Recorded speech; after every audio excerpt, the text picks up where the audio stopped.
le futur. Après le bug de l'an 2000, la civilisation a été éradiquée. Toutes les connaissances ont été perdues. Objection! Aujourd'hui, 19 avril 2012, c'est le 25e anniversaire des Simpsons.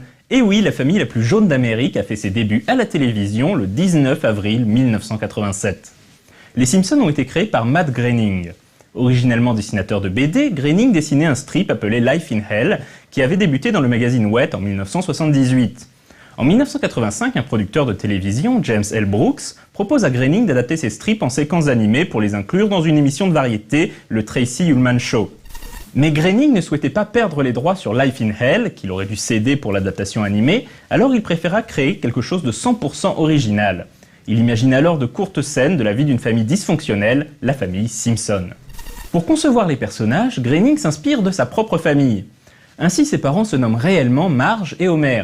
Son alter ego dans la série n'est autre que Bart, un nom choisi en raison de sa sonorité proche de Matt, mais aussi parce que son orthographe rappelle Brat, garnement en anglais. C'est un des animateurs, Georgi Pelus, qui proposa de faire des personnages jaunes vifs. Plusieurs légendes existent pour justifier ce choix artistique. Certains disent que ce serait afin qu'il puisse représenter n'importe quelle famille américaine, quelle que soit sa couleur de peau. D'autres que le jaune permettait de reconnaître instantanément la série. D'autres enfin que cela facilitait le dessin de Bart et Lisa et leurs cheveux. Il semble que les producteurs avaient au début prévu d'utiliser la couleur verte, mais elle s'avérait plus chère à l'emploi que le jaune. Bien que le caractère design des personnages soit à l'époque encore très grossier, les mini-épisodes des Simpsons rencontrent tout de suite un franc succès. Après 3 saisons, le concept est adapté sous forme de série animée avec des épisodes de 26 minutes pour la Fox en 1989. La production connut quelques ratés, les animateurs ayant du mal à trouver un style d'animation qui convienne à une série animée de genre sitcom. C'est ainsi que le premier épisode produit, Une soirée d'enfer, était tellement raté qu'il dut être recommencé de zéro et passa finalement à la toute fin de la saison. Les Simpsons devinrent rapidement un phénomène de société et une série culte. Elle arriva en France sur Canal+ en décembre 1990.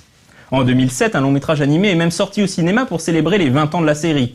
Même si certains fans se plaignent de la baisse de qualité de la série avec le temps, la série continue d'être diffusée et est devenue le plus long sitcom de la télévision américaine.